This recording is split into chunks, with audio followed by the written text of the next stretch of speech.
Hi, I'm John Dutton, and tonight is Spilled Ink, and it is going to be a great night because we have 16 people on. So I will give myself my props to Alice Mergler for inspiring this poem tonight because it's been a busy week. We've been getting the house painted, so we've got stuff everywhere. My son just started lacrosse. That's been out there. So I called Alice today about 3 o'clock and I said, I have not written anything. So I got to write something. So she's like, I have an idea. How about the lost summer? So that's what this poem is called. It's called The Lost Summer. Now let me see where it is. And wouldn't you know, there it is, The Lost Summer. All right. Friday, March 13th was definitely bewitched, and not only for the nefarious connections tied to the number. It was the last day of school of the 2019-2020 school year. Though the students, teachers, and staff didn't know it, the COVID-19 outbreak brought forth a pandemic with the only option to effectively slow the spread being to maintain social distancing of a minimum 6 feet. Teachers held online learning sessions with their students, but those went the way of the dodo bird. The students fluttered away as the work was deemed optional. Netflix, board games, and puzzles can only fill so many days. Houses transform and gardens flourish. Long walks under the sun slowly battle the disease. The introverts rejoice and the extroverts suffer. Toilet paper, paper products, and hand sanitizer soon vanish. Worst yet, summer plans fizzle like a dying propane tank. Vacations disappear and despair sets in. Beachgoers blow away like sand from the shore. Recreational vehicles sit idle while flights are jettisoned. Summer sports leagues and camps cancel any hope of parental rejuvenation. The ultimate gut punch occurs when grandparents cannot be utilized. The much needed respite, which refuels all teachers, rolls by as a tumbleweed tumbles along the dusty plains. My deck is now my refuge. The dog is now my best friend.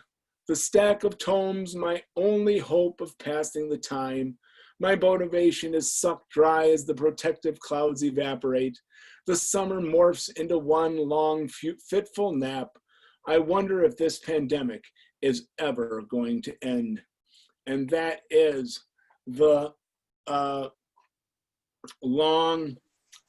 Lost Summer. And thank you, Alice Mergler, for giving me that prompt.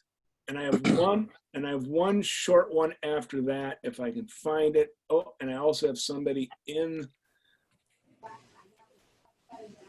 No, I thought somebody popped in. All right, let me find my other one. This one is entitled Day One of the 2021 School Year, if it would happen, if we have to go back to school. This one we did at Right by the Rails, led by Jan Rail. So she put up this picture. It was a Fraxis day, and I love a Fraxis. I've been getting into haiku of Fraxis the last couple of days. So here is day one of the 2021 school year. Class, today we will, Thomas, stay in your square. Now class, Jan, stop twirling your mask and put it back on. Okay, class, finally, Alice and Kate, you can't sit next to one another and you cannot share crayons. Class, we're fine. Johnny, you cannot go to the restroom until you're assigned time. Class, bring, class dismissed. And that is my day one of next year, if and when it happens. So, all right, I enjoyed that, thank you. All right, I'm just going to go on my, I don't know if you have to unmute yourself or if I have to unmute you, we'll figure that out. Also, everybody, open up your chat, and please, most of you know I have my journal that I put everything in. I type everything and that we read, and I put it in the journal. John Cowgill also takes great pictures, but since we are not live, I don't have any pictures lately, but once we get back going again, I'll always put the pictures in too. Screenshots. So please type in your stuff. All right, and I'm going to start on my top left. So Diane, you are up first. If you have something, you are up. So fast. Okay. All right. Now, let me just give you a little bit of background about this one. This is in reference to a visit at Woodlawn Plantation Estates. 90 slaves. Really, there's no record of them. So this poem is entitled 91 Candles. And people have asked me why 91, because I felt as an interpreter, I am the 91st slave or enslaved person who would have been at Woodlawn. 91 candles. Your head is a lighthouse with windows, candles seeping in orange and soft gold, aged amber, listening from the face that argues with convex shadows, spitting out moons, leaving rust in place of tears, walking aimlessly along the edge of knives, of lives, carved into red, into bricks, into their blindness, into prisoned brown skin, into the sharpening of iron from inside. Your head is a lighthouse with windows, candles seeping in orange and soft gold, aged ambers where they feed and leave their eaten seed to fertilize the steam. It rises up like briars and thorns from the backs that break dawn and return the sun to dust. Pluck the planted arrows, leave the pickings, the sheddings of white whiskers like bullets, they kill. I love this glowing, this opening, this door. There's a lighthouse in my head. 91 candles burn inside. Pretty. Thank you. Very nice. Thank you. Very nice. So are we reading two or is that it? You can read two. Go ahead. Read another one. Okay. So this is the one that I have that's closest to me, and it's called Fruit Field. I left the beginning in you, a green field that bursts of fruit, sprouts with roots of spring, a sun of gold that whispers at night and glows even in these times. I oiled you in a bliss of hush, with the white feet of clouds to begin again. I braided an artist in you in a way that hands cannot mold. Your walls are like keyboards. I know why you dance. I see your writings and paintings and offerings that fill so much of the mysteries that were once questions. I've walked inside you so many times as if I were meant to be there. The stairs that were placed along your back takes me beyond your borders and everything that listens for you. I hear a bluebird humming at the back of your throat, unfolding its wing, then leaves abruptly to carry the songs of your fruit. I've read your thoughts and stitched your lessons here. Indescribable beauty that lights up curves, bending water into quiet, that looks back into the green fields of you. Oh, nice. Pretty. Nice. Thank you. Thank you. Thank you, Diane. I appreciate that. Wow. I'm going to keep going across, and it's Lady Di. Sylvia, you are up. Thank you so much. I'm reading Righteous Love Does Not Come Easy. Essence of life fills thee with love, a special kind of love. Hearts on fire, mutual desires.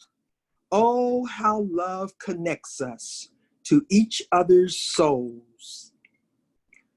Loving unconditionally, spirits unite, keep us miraculously whole. Goodness of sweetest words we love to hear in our ears. Ardently, dear to our hearts, sharing, caring, never to part. At first start, love is winning, true as blue moon in starlit skies, twinkling bright as my eyes in darkness, shining like diamonds, pleasantly dancing across room, keeping social distance. Darling love, show no gloom. Righteous love does not come easy, especially during these challenging times.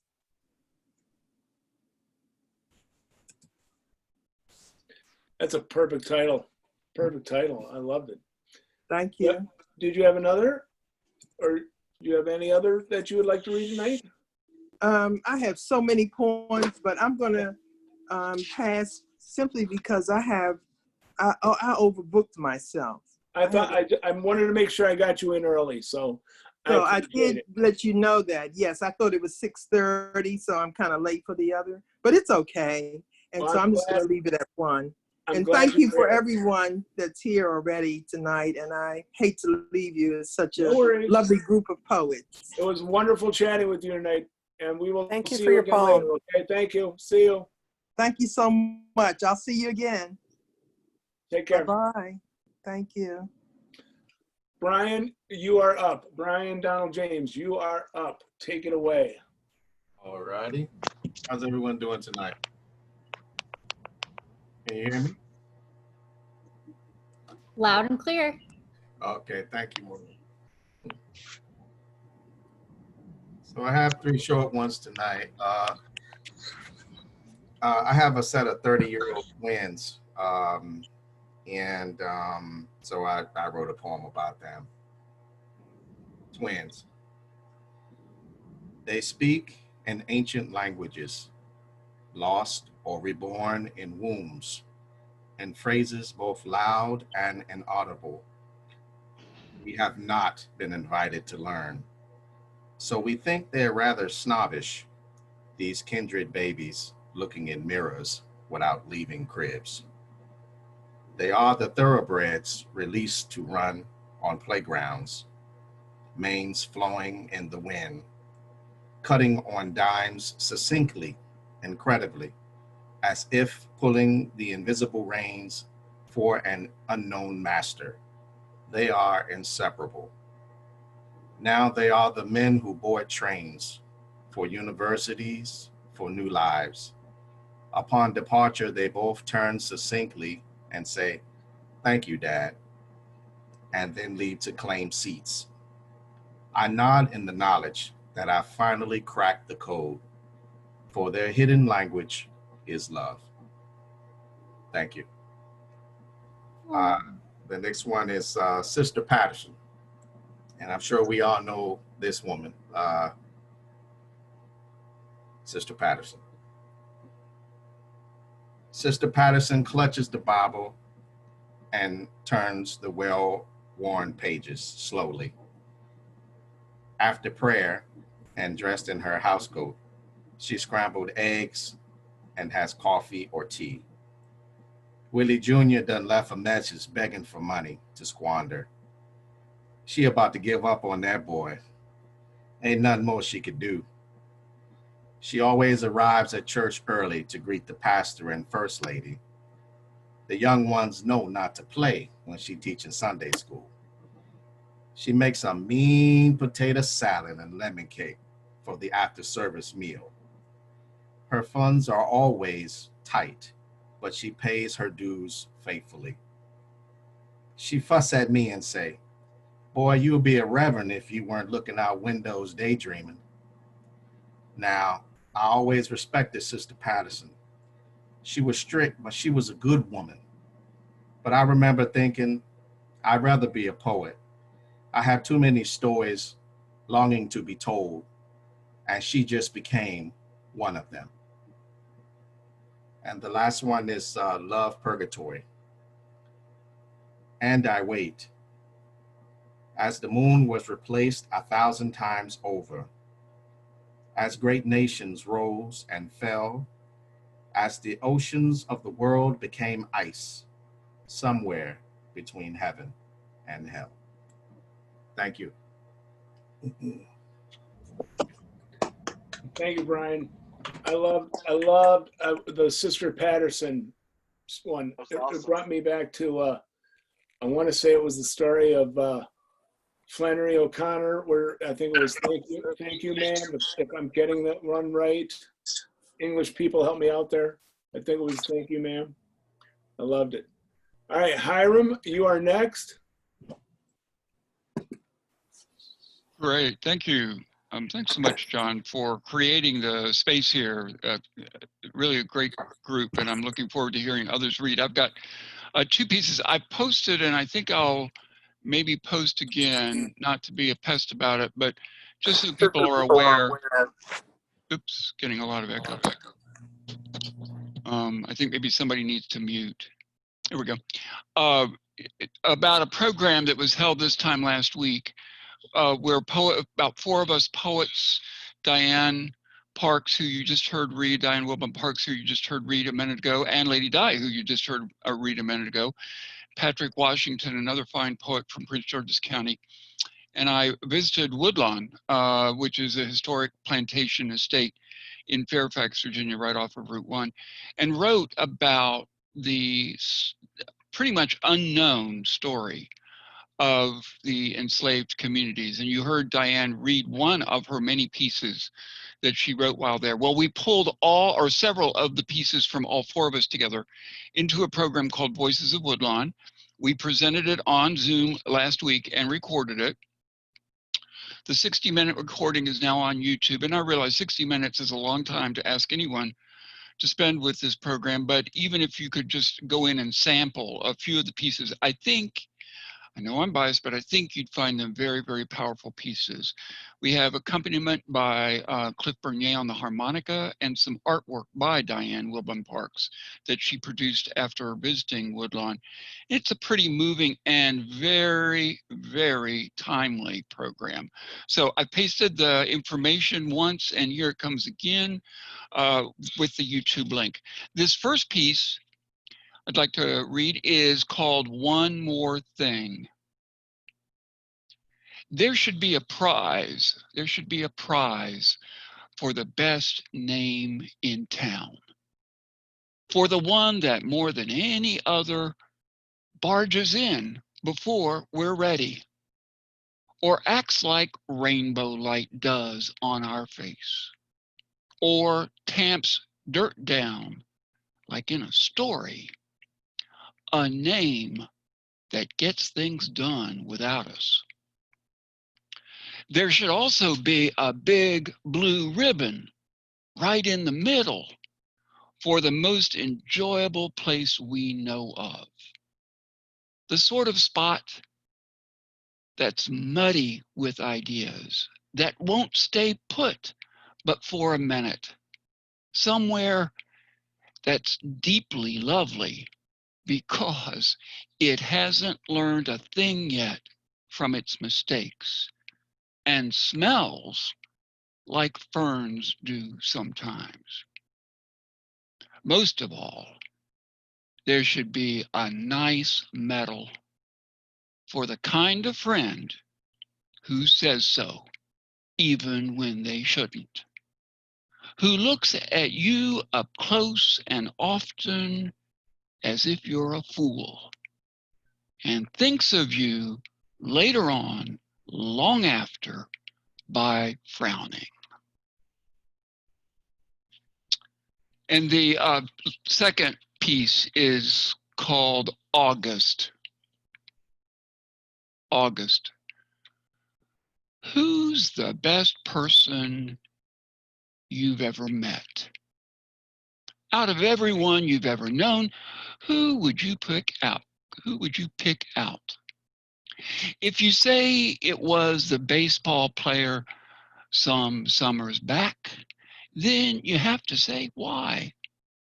Maybe it was because, just like seeds and the sky, he felt with all of his might the power of distance and kept trying to show it to you.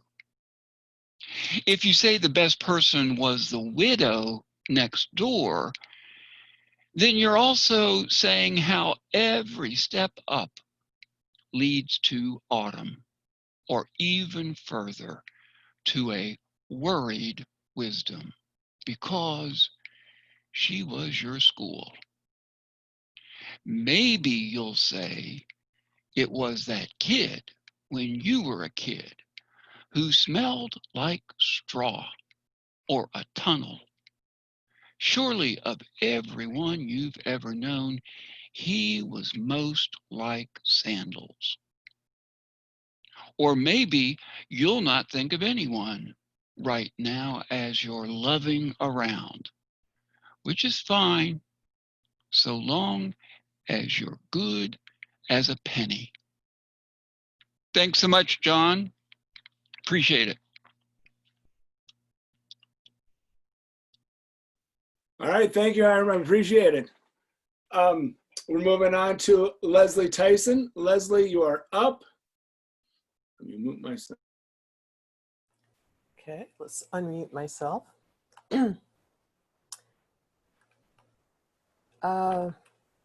Okay. I've been computer challenged all day with both my work computer and this, so let's see how this goes.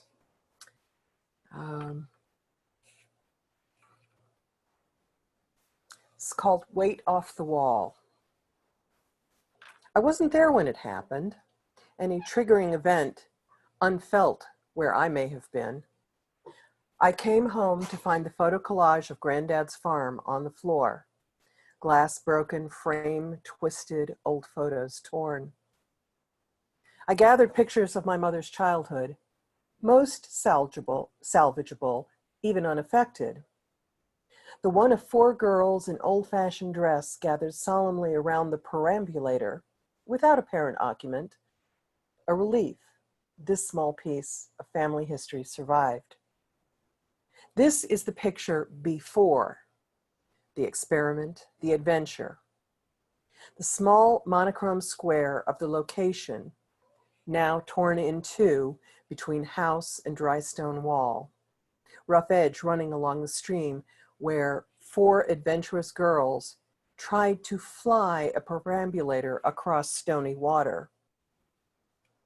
There is no photo of the lesson afterward. Bedraggled, wet children, shamefaced. Perhaps they were distracted by the bloody disaster of Auntie Nellie, falling out of the pram mid-flight, striking her head on a rock. Though Auntie Nellie carried that small scar the rest of her life, there are no remnants of the real pieces of idyllic childhood. Now, it's just another housing estate that could be anywhere. And I am the only one left to remember.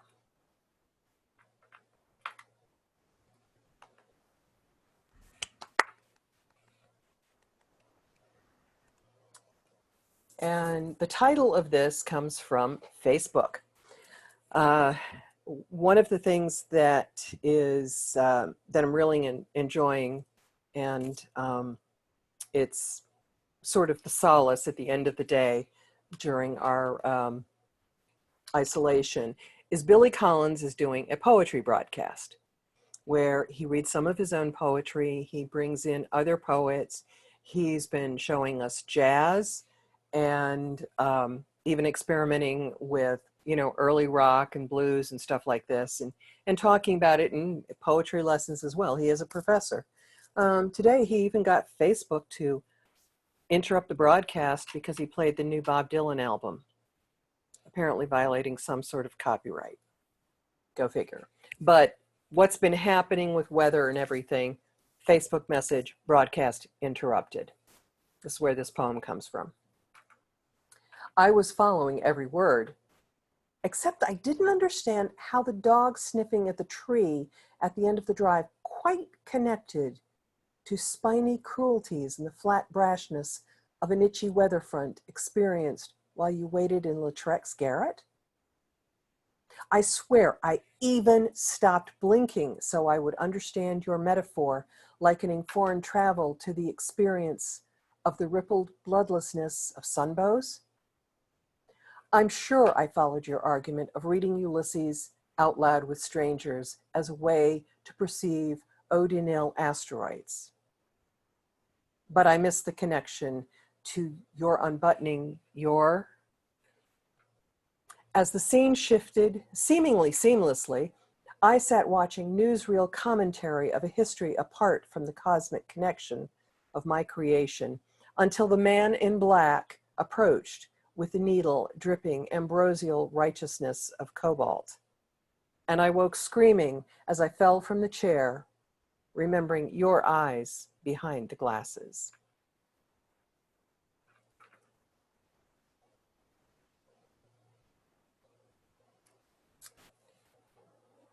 And this is called Would Have Been.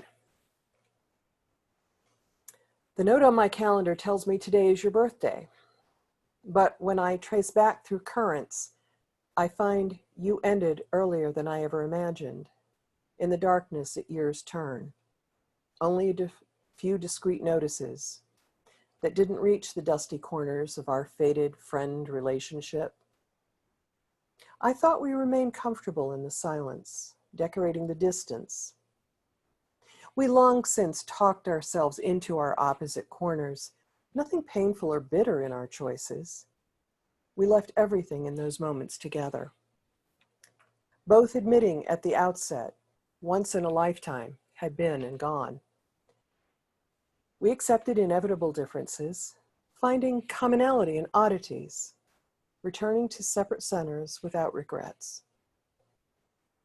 Still, on this day that would have been, I find myself like the old woman falling out of her chair as she stares at the darkness outside, at the ghost of who she was, and wonders about what could have been.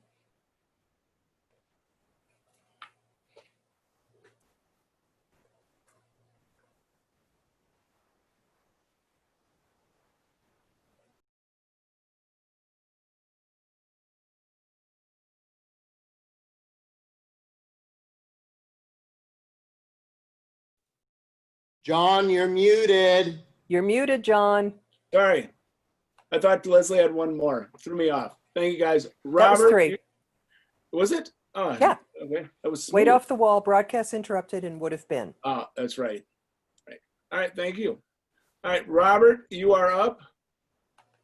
Hi, I'm Robert. I'm a writer from Delaware. Welcome. Is this your first time here, Robert? This is the first time with Spilled Ink. I love it. We love first timers, so thank you for coming. Love it.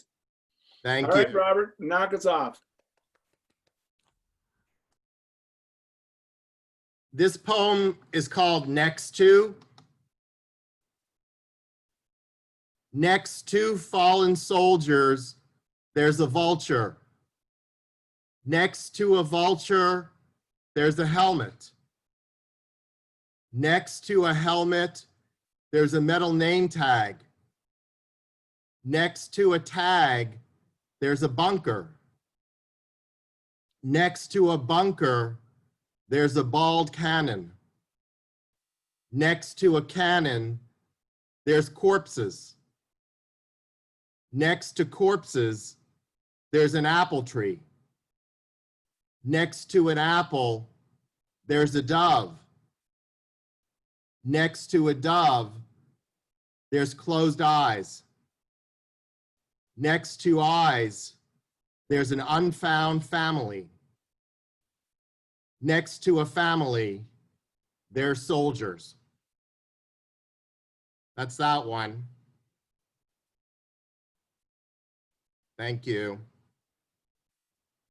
The next one I'm going to share is a very short poem, and I'll read it, then I'll talk a little bit about it. When I release my bun, it's my end of bun. All my hair is released, bun onto my back hair. Man bun.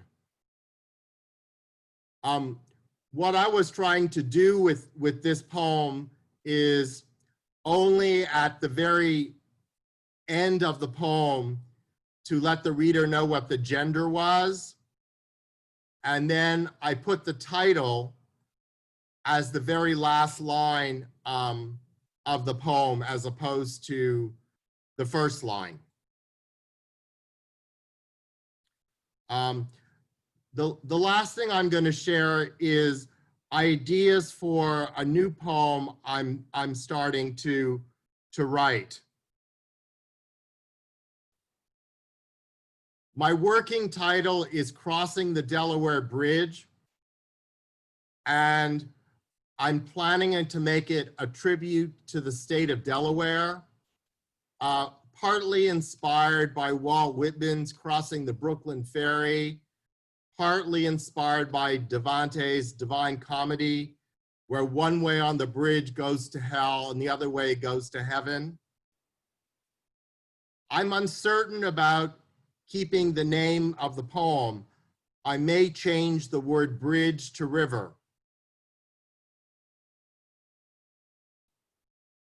Since the poem is going to include a lot of dark images about hell, I'm planning on adding a comedic element to it.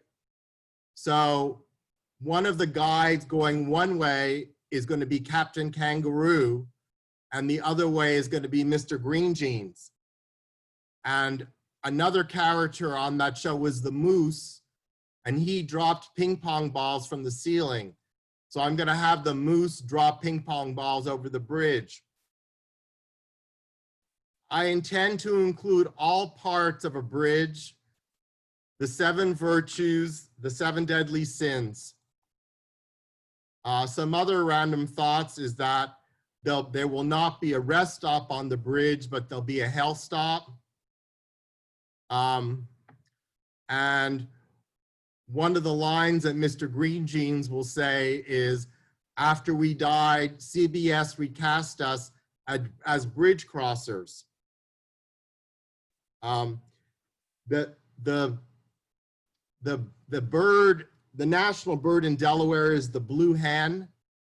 So I'm going to include a few lines about the blue hen. A blue hen crossing, Harriet hen, peck to the right, bridge to hell. Harriet hen, peck to the left, bridge to heaven. Harriet hen, peck down, which way is which? Harriet hen, peck up, which way to the hen house? So those are my thoughts. And the last poem I wrote about Delaware was the Delaware Beat, and it was very successful for me. That poem took me about 3 weeks to complete, so I'm just starting this new poem. Thanks for listening. Thank you. Oh, I can't wait to see that, hear that one when it's done. I love all the interaction, and I did remember when I was a kid, I watched that all the time. So I'm looking forward to when you get it all done, Robert. Thank you for joining us tonight, Robert. I appreciate it. I believe it's Joanna. Are you next? Is it Joanna? Hold on. You have to unmute yourself. Hold on. Got it. Got it? Okay, yeah. There you are. All right. Okay. It's Carpe Diem, baby. Hey, babe, what's up? That's Jay-Z and Justin Bieber. They're riding on swanky jet skis at Miami Beach. while hoisting our flag. That's the shizzle. Yo, our country is in recession like the ocean, filling with Exxon oil. Politicians in man caves dissing environmental signs, acting like pilgrims, winning re-elections, as we carnic like a picnic, cruising in my Z3 in Flagstaff. Baby, chill. You're every man's eye candy. Just blink in their direction. Man, ice caps are melting, swallowing low-lying areas up. Oh my God, that's a midday crisis. Extreme weather like a thermostat to Earth's pulmonary disease. That's carpe diem, babe. The government is in shutdown like a leaky faucet fixed with kinesio tape. Listen, I'm having a meltdown. Beer me a blue moon. I'm on furlough and kicking it. So that was the first one. The second one is about COVID. It's entitled The 120 Species of Wuhan Market. Unconscionably, a bushmeat virus is born. In code, a deadly concoction. Shot into lungs, squeezing oxygen out. Instantaneously, we fall prey. The old die younger than they should. A lesson Wuhan market animals learned firsthand. In 2020, COVID-19 became the only craze to flourish worldwide, consumed in rapidity. Earth as ill as those who live upon it, humans had forgotten how to live as one. A cruel moral lesson revisited now. Closed in, away from family, separated, without food, no work, economies falter. Wild boars, spotted deers, foxes penetrate cities. We hide in homes, wear masks as the virus multiplies.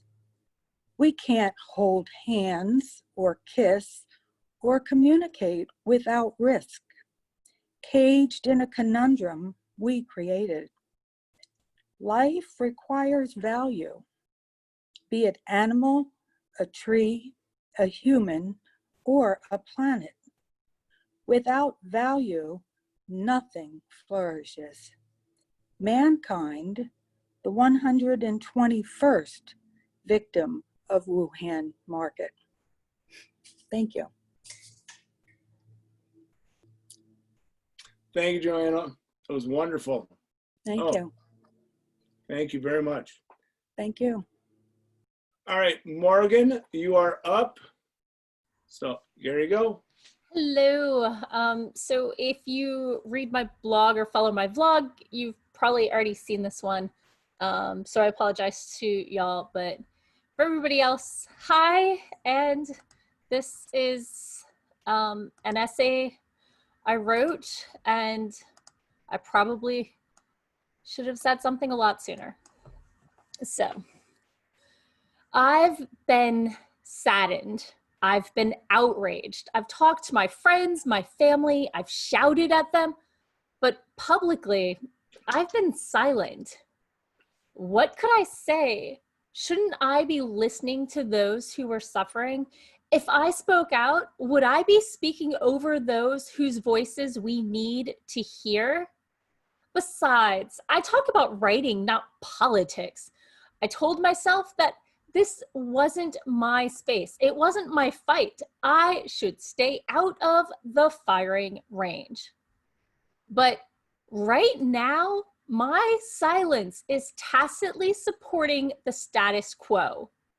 Trayvon Martin was murdered by George Zimmerman, and while Black Lives Matter movement stood up, I was silent. Renisha McBride, Eric Gardner, John Crawford, Michael Brown, Von Derek D. Myers Jr., Akai Gurley, 12-year-old Tamir Rice was murdered on a playground.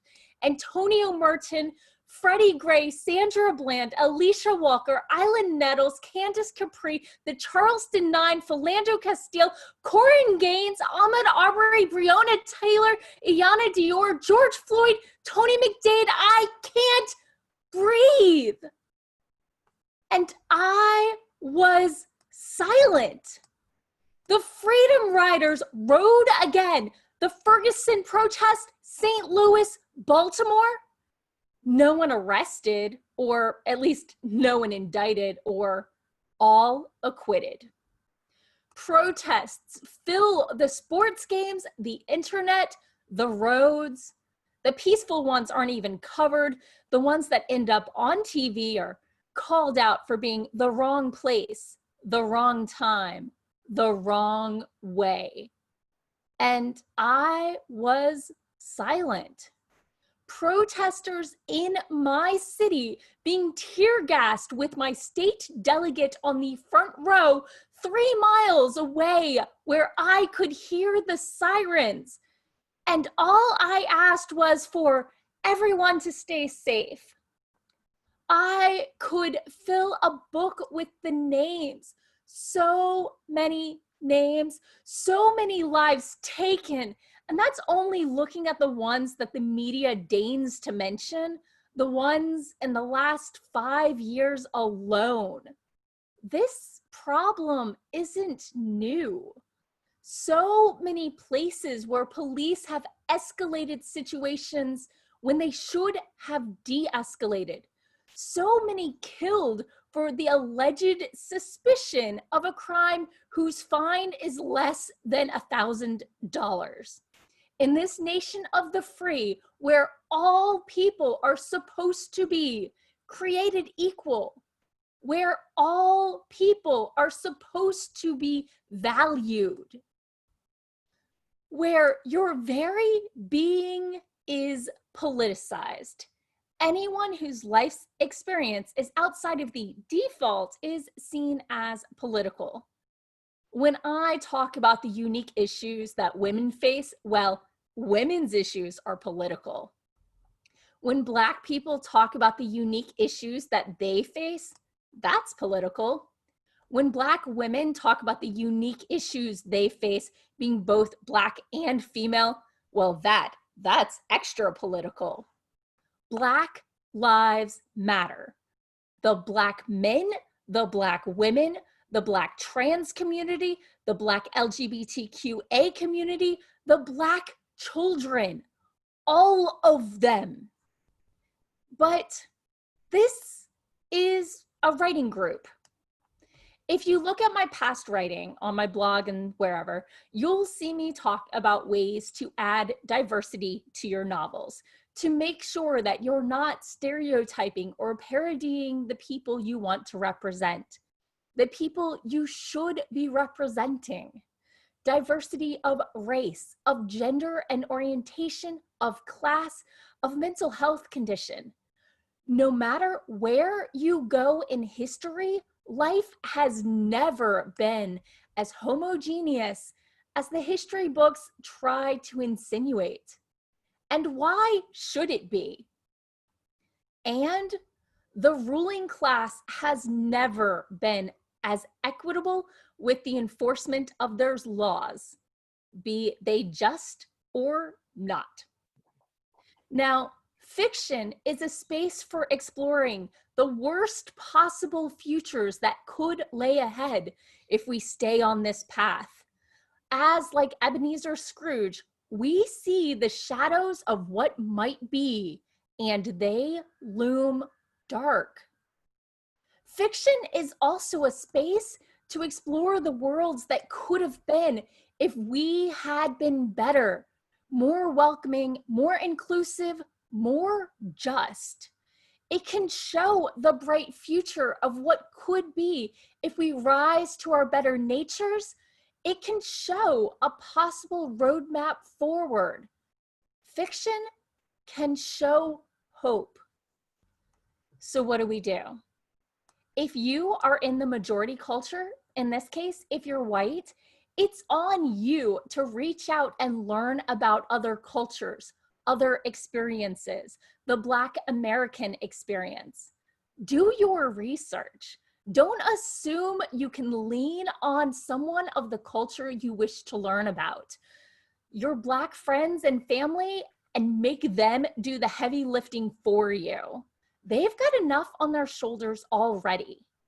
There is a whole world out there just as entitled to the idealized versions of the freedom, justice, and liberty that we were all promised. It's past time for me to speak out and stand up and fight. Join me. Wow. So.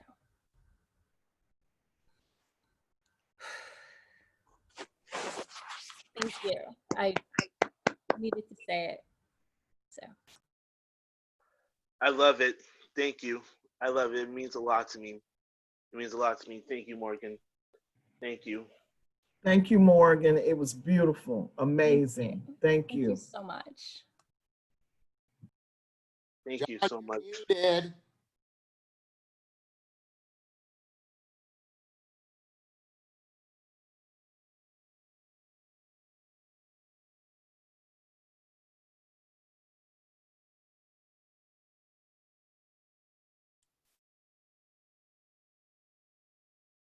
John, you're muted. I was muted because I was waiting for Doc. Doc, are you up? Oh. No, you were muted. Okay. Trying Doc, to tell me that you wanted me to be Doc, you're up. Sorry. Morgan brought me into this tonight. I really don't have anything prepared. I'm more of a prose writer than anything else. So, and this has been a rough week for me, so I really just came here to listen to everybody else's work. So No worries. No worries. We thank you for being here. All right. All right, Paulette Gardner, you're up. Paulette?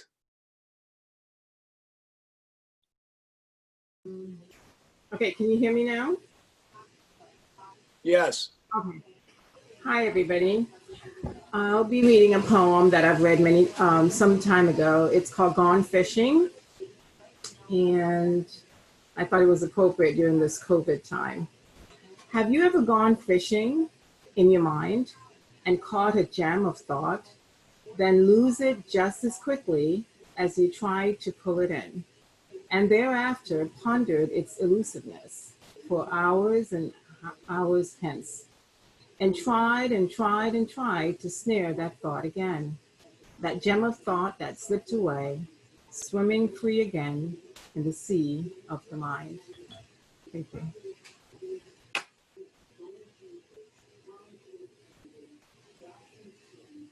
Thank you, Paulette.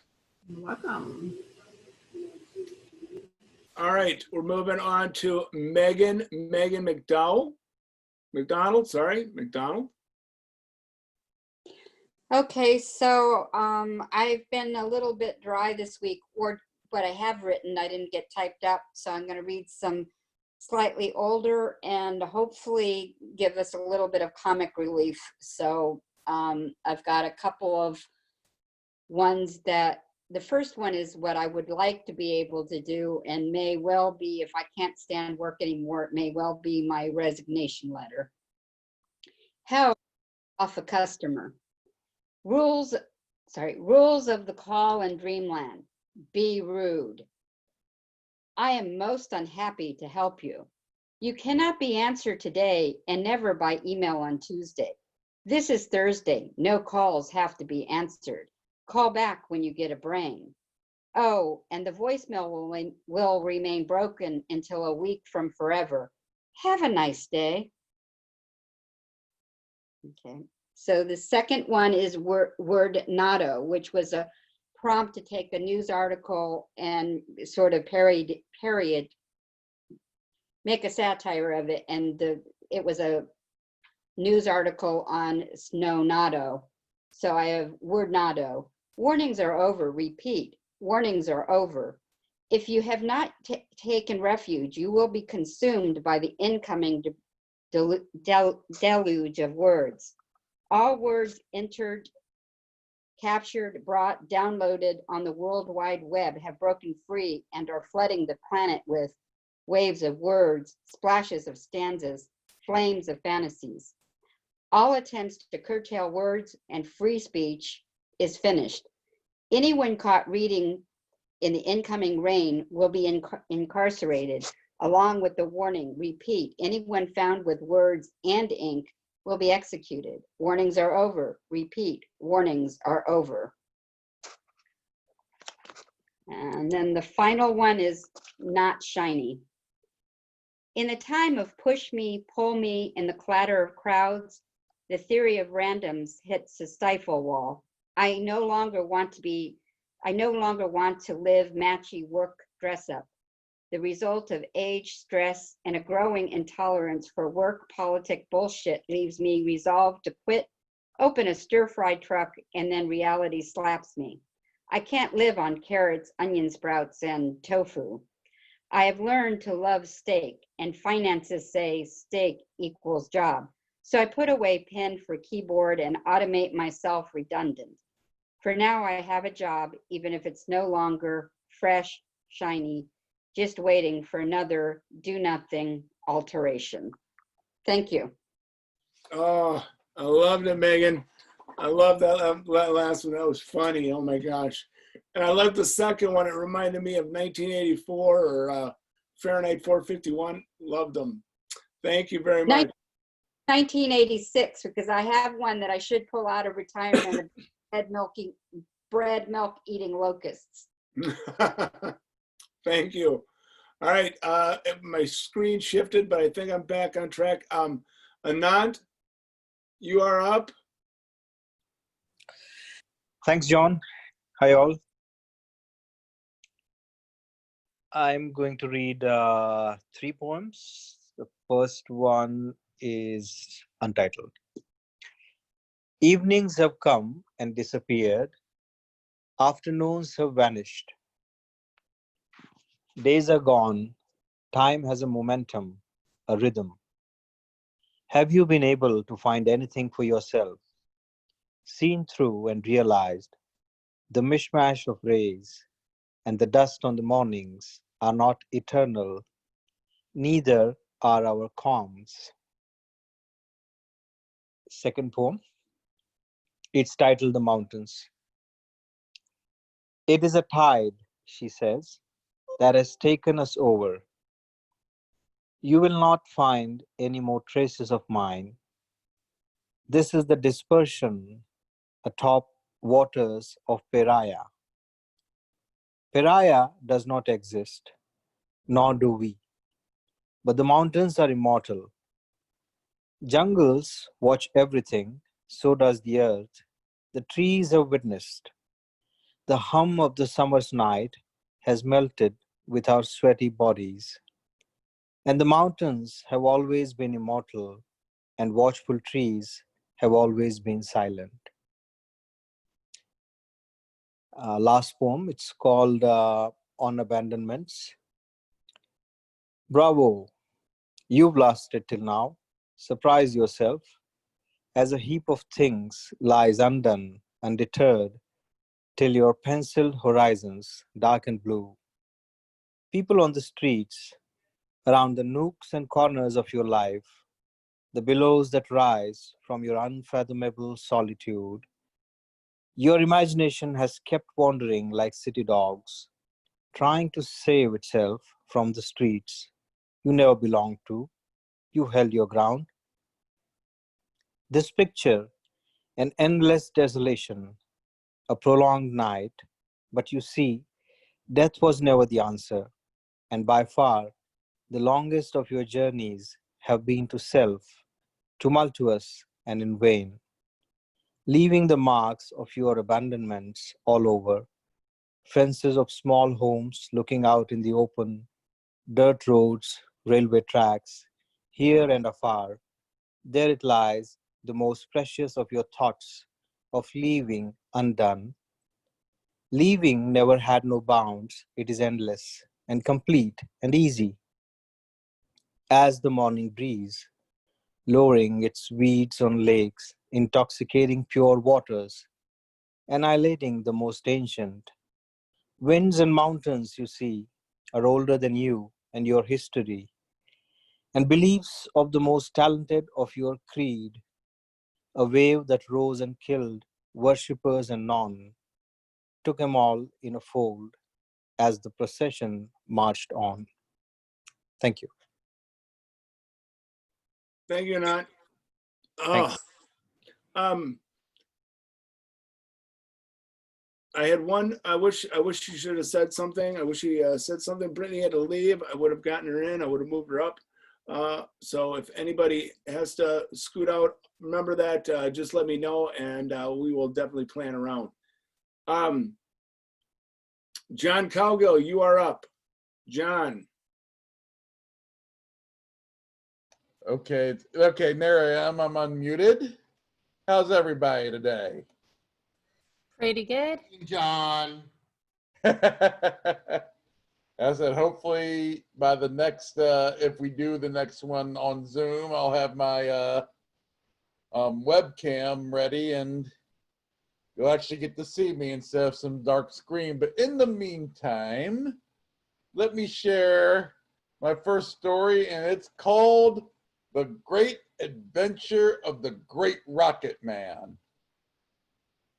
This is the great adventure of the Great Rocket Man. Hank Morning Pants is putting books on the shelves in his library in his great mansion that he bought for only 53 cents. And he gets a call. Hello, Great Rocket Man. We need you. We are in danger. I am on my way. Hank flipped the switch, which opened the elevator that took him to the Great Rocket Mobile. And he jumped in. You hit the start switch. He blasted out at a great rate of speed of 1 million miles per hour. Right into an oak tree. And this is the great adventure of the Great Rocket Man. So, end of that story. And the next one is called The Beauty of the Waterfall. The beauty of the waterfall flows over the ridge. It glides down the cliff through the rocks into the basin of the bottom. The jagged path it takes as it goes down. Oh, how lovely the waterfall that is no longer flowing. The maintenance man comes out. Sorry, but the waterfall is being turned off for maintenance. We'll be back. It will be back on as soon as it's gone. So much for the beauty of the waterfall. And ladies and gentlemen, that is my stuff for the day. Thank you, John. We appreciate it. All right. I believe I have 3 people left. It's going to be Wills, then Kimberly Ray, and then Alice. I think everybody else has gone. So we're going to go to Wills. You are up. Can you hear me? Yes. How you guys doing tonight? We're good. Doing good. Doing well. Doing good. Still get that cabin fever, you know. But hey, you guys do it. Hey, I'm still surviving. I'm still healthy. And I got one old poem and a couple of new ones I've been working on. And it's pretty much weird that this month, for 2 reasons. One, this is the first month I was reading poetry and spilled ink at the coffee house at Old Town Manassas. And the other reason, I just discovered a new hobby at that time. So the first one we're going to read is the old one. It's pretty much becoming a favorite. It's called Schedule. I get shook up every time I hear a chime. Alarm tells me what to do at a certain time, booking me to appear in long meetings, showing up, giving casual greetings, preparing a new mission ahead of me. If I am free, I'll be there to spend time with my friends and family. In a promptu vacation to the city, made me find another work, making my life a little bit easy. I would manage my lifestyle so I can enjoy myself, put away the problems right on the shelf. Take your time and don't be afraid to look. Schedule your life, but never overbook. Now that is schedule.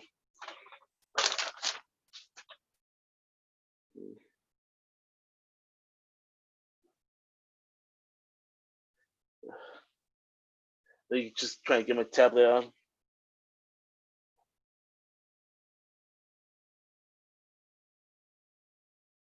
All right. In fact, I actually got an old poem I'm working on. An old poem I was working on a long time ago.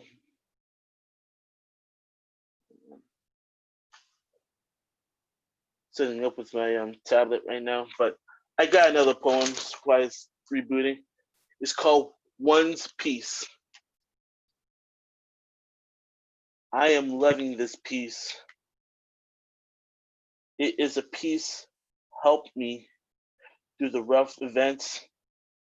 If one piece is missing, my peace will be disintegrated. I don't want to leave this peace. That's one's peace.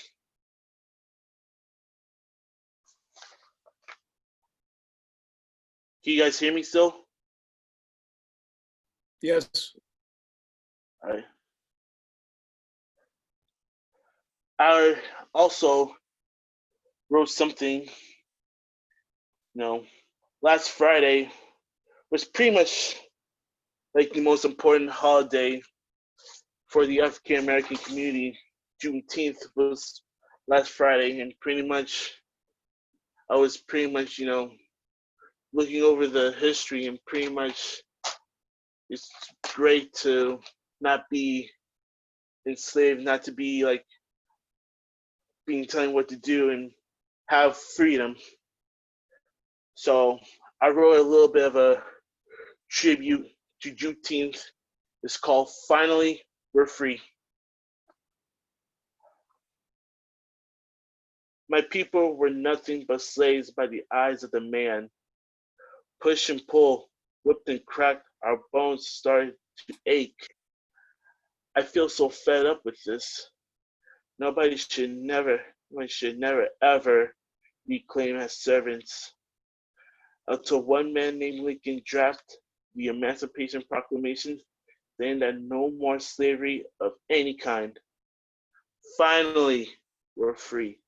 Finally, we're free. So get these chains off of me. No more suffering. Oh, hallelujah. My brothers and sisters can roam around. It feels like a breath of air that we can enjoy. Finally, we're free. Finally, we're free. So get these chains off me. No more suffering. And that's it. That's Will's the One. Thank you, John. Have a nice night. Thank you, Wills. We appreciate it. All right. Have a great night. You too. We'll see you later. All right. See ya. I know Will has had to run, so now it's going to shift. I think I have 3, not just 2. It's going to be Kimberly Ray, then Adrian David, and Alice. You're going to close out the show. So, Kimberly, you are up. All right, thank you. I have 3 pieces, and it's titled Time Has Reversed. It's 3 poems that use the same couple of lines throughout each one, for each one. So here it goes. First one, part 1. Heeding the pull of my heart, messengers of truth warned us from the start. Spoken dreams know their own curse. Silencing them now, timepieces have reversed. Our covert love begged for air, as buried keepsakes pain to be bare. Our connection seductive, aimless, as we weep, counterproductive. 2. Fail to ignore the pulls on my heartstrings after attempts to neglect repeated listening. Intimate poetry, I know every verse. Returning to it again now, timepieces have reversed. Like seagulls flocking along the breeze, deep magenta love floated out to the sea. What started this connection with a seductive whisper fell asleep with a silent whimper.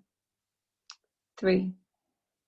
Sprouting from the underground, reaching for the light, messengers of truth tell us the news. Spoken dreams awaken us now, emboldened by our own worth. Timepieces have reversed. Our covert existence, like buried keepsakes, begged for air, pain to be bare. Our struggles spotlight moments in Hollywood movies. As we weep, the only way we'll be seen. Thank you. Thank you, Kimberly. We appreciate it. All right, let me see. Adrian David. I want to say, I wonder if he is a first timer. Let me see. Adrian, have you been here before? You are up. Able to hear me? I can hear you. Speak. Say it again. Yeah. Yeah. Hi all. So this is my first time. So like it's a great experience. Yeah. My first time. Yeah. Oh, and spill poetry. Yeah. Okay. Do you have any poems? What do you have for us tonight? Yeah. Like I'd like to. This was a poem I wrote yesterday night. Actually, it's a tribute to George Floyd. So I'd like to recite that poem. Yeah, just one second. Okay, go for it. So this piece I'd like to also like share my screen simultaneously. Like this one. Okay. Not an issue, not an issue. Okay, yeah. So I'll just read it out. So the poem's called Suffocated. So I'll just read it out now. Yeah. Adrian, I have a dream. Hold on. Adrian, anybody else getting a lot of reverb? No, Okay. we can't hear him. We can't hear him. Yes, we're having He trouble keeps with your breaking audio. up. See if you can not move the mic or see if you Just get rid of the headphone. You know, you can speak directly into the phone, maybe. And everybody else mute. Yeah, everybody else mute. It's better now? It's better now? It's a little bit better, yes. Yeah. Try not to move so much. I have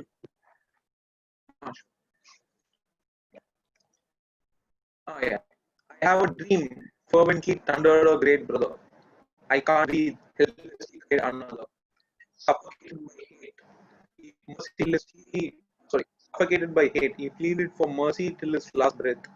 8 minutes and 26 seconds made humanity die a brutal death. Forget God, even the devil himself made man kneel, festering the wound of intolerance that never heal. After countless years of slavery, torture, and prejudice, the oppressed tired to see the dawn of justice.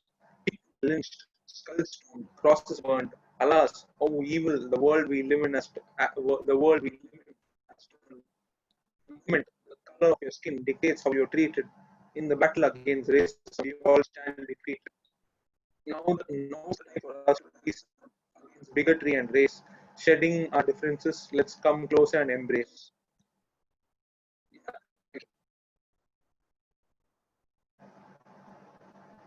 All right, thank you. Adrian, I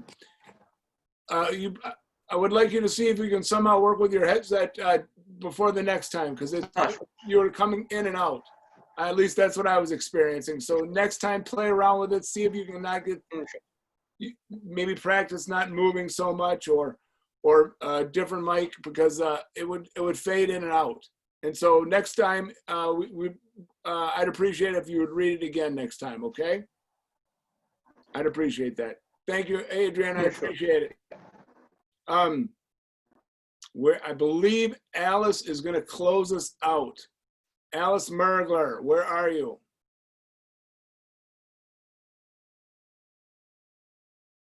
Let me see. Alice, you have to unmute yourself. I'm here. Can you hear me? Yay. Yes. Take it away, Alice. My pen is my wand, how my psychological immune system keeps me mentally resilient. The German heiress, outwitting the Gestapo, Hannah's War, the Paris Spy, the Atomic City Girls, At the Wolf's Table, The Spies of Shilling Lane, D-Day Girls, and Dragonfly. These are a few of the books I read starting on March 13th, 2020, according to my plague diary. Battered with stress and soaked to the bone with story, they helped lead the way through this beleaguered spring turned to midsummer. They also helped me experience one of the true crises of my lifetime. Humans live in duality. All other animals live in the moment. The following is a story told to a physician who asked me, "What happened?" Trapped in the body of an elderly stranger after 3 months of quarantine, I received a phone call from my niece asking if we were going to the family beach house for our dual anniversary. I explained that COVID was still wrecking all plans for my age group, but that maybe we could self-distance by driving separate cars and practice safe measures, including wearing masks, even on the beach. I wanted to have this doctor know that I had been martyrishly obedient. Jamie and Cynthia, nephew and niece, had gone to Utah to visit their grandchildren and then brought 2 of them, ages 7 and 8, back to Maryland for a visit. This would be their best part of the trip, a couple of beach days in Bethany. The day started beautifully, the sun pouring in newly opened windows. By 8 a.m., we took our time making a lavish breakfast with the 2 little girls stirring the pancakes and setting the table. Towards 11 o'clock, we had dragged the old chairs from the garage, picked out the sand toys, including the real shovel, and placed much of this in the golf cart, which had been removed from the garage to the front driveway. Jamie had placed it there for me to drive the little girls to the beach, while he and Cynthia built a lunch to follow us down to the sand. "Aunt Alice," the girls called, "come out, we're ready." Stepping down from the porch, I then heard them say, "Look, we're using our towels as seat belts." They were jauntily perched on the fragile back seat of the cart. "Okay, girls, here we go." I stepped into the cart, let off the brake, pressed the pedal, and no motion. Frustrated and, as usual, anxious to please, I thought that maybe Jamie had not turned the key back on, so I got out of the cart to check, the key being in an awkward position to try to turn. "Sorry, girls, please be patient. I know this good old cart will get us down there." I bent my head in to fiddle with the key, and after barely touching it, the cart started moving toward the street. Adrenaline popping, I ran alongside it, thinking that if I could just reach the steering wheel enough to turn it toward the lone huge tree at the street edge of the driveway, there might be a chance to stop it. There was not one sound from the girls, but I was screaming, "Jamie, Jamie, hurry." It was I who was hurrying, and then the first miracle occurred. I was able to grab the steering wheel and just barely turned the cart toward the tree. The cart stopped. Cynthia rescued the quiet children, and I was pinned on my knees between the tree and the cart, bellowing, "Bring a towel, my arm is spurting blood." Jamie then furiously tried to lift the cart away from me, and finally, with strength he later said he could not remember ever exerting during his 59 years, the cart was removed. Cynthia brought 2 dish towels, gingerly helped me barely stand up, and tightly wrap my anguished arm.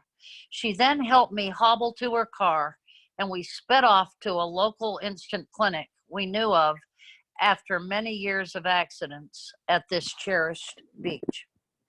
Miracle number 2 happened soon, for when we got to the regular clinic, they informed me before I even left the car that it was too serious and that I would need to go to the new Lower Delaware Trauma Center, opened only 2 weeks before this day, June 6th. We grabbed the directions and sped off again, happily finding it after only a few more minutes. They were waiting for me, and I can't ever remember being so royally treated as at this shining new facility by efficient and loving doctors and nurses. The doctor cradled my bruised and battered arm as if he were repairing an antique doll, and after 57 stitches, said that I would be fine if I rebandaged it every day and then found a competent surgeon to remove his artistry. That takes me to this moment, Dr. Sandler, and you did ask me what happened, and I thank you for listening to this account in which I have been marinating since that fatal dilemma when the 10,000 steps a day that I have been taking using my Fitbit, kitted by everyone I know, came to the fore and helped save the kids, the cart, and me. Not saying a word, this patient gentleman doctor removed the stitches and sent in a nurse to rebandage the wound. Want to finish by quoting from a Nat Geo article I just read on Facebook. After her husband died of a heart attack, Sherry Hunter sought solace in traveling solo with a group of her girlfriends who called themselves the Dare Divas. Hunter is expanding her word. Together, she writes, when we face something daunting, foreign, uncomfortable, something we believe might kill us, we will weather it, digest it, conquer it, learn from it, and we will be fine. Facing many more weeks of COVID, possibly months, with the magic of ink on the page and remembering great kindness when most needed, I will be fine. AKM. Oh, way to go, Alice. I've seen pictures of it, so yes, it words won't do it justice how much it looked painful, and it was wicked. So get better, Alice. Keep going. I'm glad you could write something. 57 stitches. I saw it. It was on the back of her tricep, Morgan. Oh, ow. It literally went from like one side of the tricep all the way to the other. I heard 57, but I'm like, maybe she said 5 to 7? No, 57. No. She showed me a picture of it. It was literally from like one side all the way to the other side. Oh. Yeah, it was brutal. Oh my goodness. And it was, I mean, the whole arm was bruised, battered. Oh yeah, yeah. She took a beating. Oh, Alice, the you are cart so did not lucky. hit the street. Right. With the kids in it. I hope she gets well. Yeah. We hope she gets well. And it sounded like there weren't any broken bones, so that's surprising that too. That was huge. Yeah, that was big. Yeah. My old car, I'd sold it to a friend, and it lost the car lost its life, parked on a street when another car with 2 kids in it, the brake failed and it was rushing towards the main road and hit my car instead. Oh. So it sacrificed itself for a similar cause. Yeah. No stitches. Guys, I think everybody has read, and we had a great group tonight. We had almost up, I think, 18 people at one time. So it was probably one of our biggest biggest Yeah. reading. So I appreciate it, and I look forward to you in the second Friday if you can make it, and definitely once again we'll have it on the fourth Friday of every month. Let me see, Lesley, you want to do an announcement for? Right, Poets in Anonymous? 2 weeks from tomorrow, Poets Anonymous will be meeting online. I'll type in, sorry, I have somebody lying on my arm. Yes, he's a person. I'm gonna type in the Poets Anonymous email. If you want to get the meeting notice, you can log on through Meetup, or you can send me your email to Poets Anon Fairfax, and I will get you the meeting link. It will be on Zoom. All right, We're going to Zoom through the summer. All right. Oh, that was a good one. Did everybody get to type in your poems? Just want to make sure before I sign off. Well, once again, it was a great night. We are Spilled Ink, and I can't wait to do it again. Yeah, I have a Schedule. John, you got an announcement? Yeah, and this is for someone who likes to take a little journey. It's in a town. Someone from the Virginia Writers Club is hosting an open mic tomorrow. Okay. Now, the downside, it's in a town called Kilmarnock, which is a little bit of a drive. It's on the Virginia Northern Neck. Yeah, Around the Northern Northern Neck. Oh, yeah. They're having a reading tomorrow at 10 o'clock, but if you don't want to get up like way too early to drive down, they're having a reading at 3 o'clock on Sunday. All right. Okay.